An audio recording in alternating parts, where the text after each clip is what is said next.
आपका बहुत चुनावी शेड्यूल बिजी है और उसमें से आपने वक्त निकाला, और शुरुआत तो इसी सवाल के साथ करेंगे कि कितनी कॉन्फिडेंट इस बार आप हैं? मैं सोचती हूँ ग्राउंड में जो रिपोर्ट्स आ रही हैं और जैसे हम लोग संपर्क कर रहे हैं तो बहुत लोग पॉजिटिव है, और इस बार मैं समझती हूँ बहुत अच्छे मार्जिन से मैनपुरी हम जीतेंगे।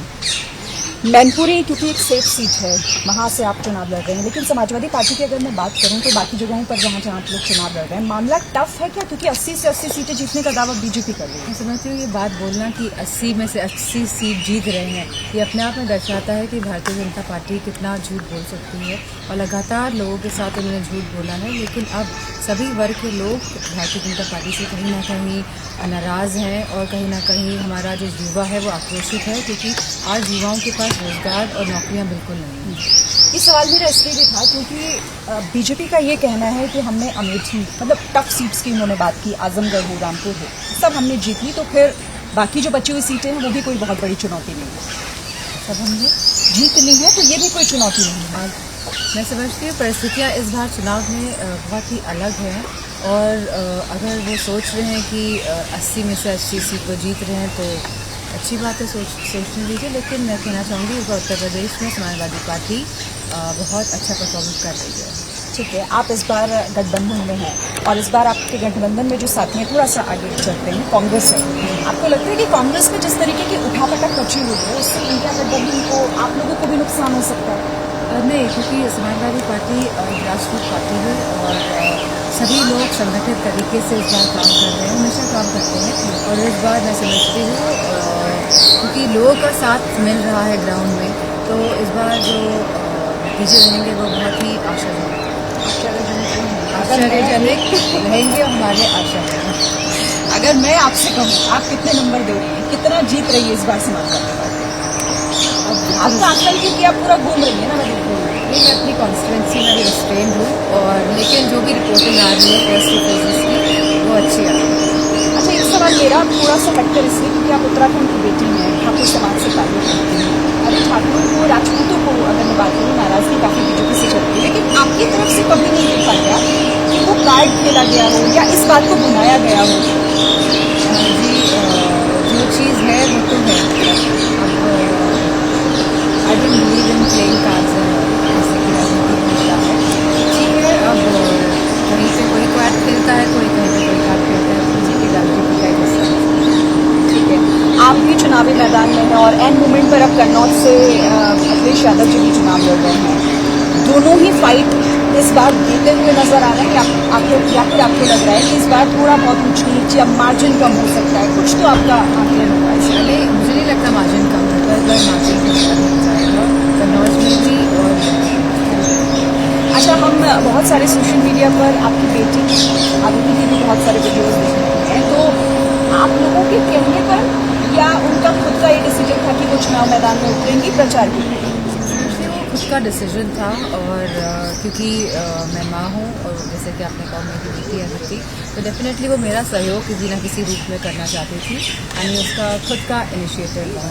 ऐसा तो नहीं कि वो उनकी रिहर्सल हो रही है और अगली पीढ़ी वही आगे बढ़ाएंगी राजनीति? आप आजकल की पीढ़ी इतने फॉरवर्ड है, and they are so much, कितना एक्सपोजर है बच्चों को, तो उनका खुद का थॉट प्रोसेस है, एंड आप अपना थॉट प्रोसेस बच्चों को आप इम्पोज नहीं कर सकते। Specially I believe in this, and it was her own decision कि वो आई हैं, और अच्छी बात है, आई हैं तो ग्राउंड में सीख रही हैं, और क्योंकि सबको लगता है कि राजनीति बहुत ही अच्छा है एंड बहुत ही इजी है, बट जब आप ग्राउंड में जाएंगे तो आपको सबकी बातें सुननी है, अपना समझाना है लोगों को, तो ये एक अलग तरह का exposure and experience I think उसको मिल रहा है। एक माँ होने के नाते तो आपने कोई ना कोई नसीहत, कोई सलाह बेटी को जरूर दी होगी। आपको, आपकी इच्छा क्या है, वो आए राजनीति में? नहीं, मेरी इच्छा का इसमें सवाल नहीं है, अगर आएंगी तो गाइडेंस के लिए हमेशा हम साथ में रहेंगे।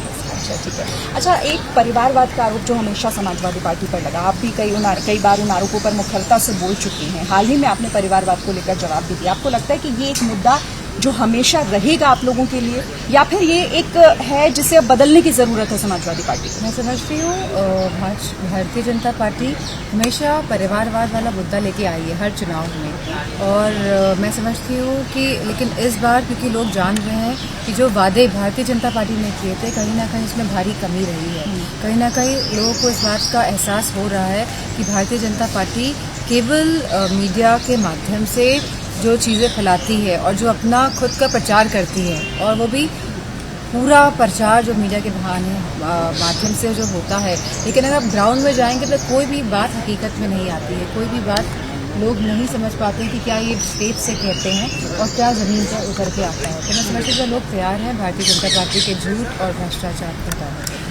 मुझे पता है आपको जाना है, मैं बस आखिरी के 2 सवाल आपसे पूछूंगी। एक सवाल मेरा उसे लेकर जिस पर चर्चा हो रही है, मंगलसूत्र, उस पर हालांकि आपकी तरफ से बयान भी दिया गया, लग रहा है आपको कि इस मामले को लेकर भी चुनाव पर कोई असर पड़ेगा? थोड़ा सा मैं नहीं समझती इस बार कोई असर पड़ने वाला है, क्योंकि 75 साल के जो हमारे भारत का जो इतिहास है आज़ादी के बाद से कभी इस तरह की बातें किसी भी नेता ने नहीं कही है, और ये अपने आप में ही बहुत ही अपमानजनक बात है देश के लिए कि कोई देश का बड़ा लीडर अगर इस तरह की बातें करता है तो मुझे लगता है पूरी सोसाइटी को क्या मैसेज देना चाह रहा है, वो आने वाली नई पीढ़ी को क्या बताना चाह रहा है। तो बिकॉज देश के बड़े लीडर्स होते हैं वो इंस्पिरेशन भी होते हैं, बिकॉज लोग देखते हैं आपकी तरफ। तो मैं समझती हूँ ये देश के लिए बहुत ही अपमानजनक और बहुत ही नीच स्तर की राजनीति का एक एग्जाम्पल है। इंडिया गठबंधन का चेहरा कौन होगा, इसे लेकर सवाल है कि अखिलेश यादव होने जा रहे हैं? जो भी चेहरा हो, हम चाहते हैं कि जो भी हमारा चेहरा हो वो लीडर जो हो वो एजुकेटेड हो, वो समझ सके कि देश की क्या प्रॉब्लम्स हैं और कैसी पॉलिसीज़ बनानी है, कैसी नीतियाँ बनानी है, जिससे मैक्सिमम लोग और सभी वर्ग के लोगों को हम ज़्यादा से ज़्यादा फ़ायदा पहुँचा सकें। क्या अखिलेश यादव वो नाम होंगे? चाहे जो भी हो, आपके हिसाब से पूछ रही हूँ, चाहे जो भी हो, ए से लेकर जेड तक, चाहे जो भी हो, the politician has to be educated and qualified and he has to deliver to the people of the country.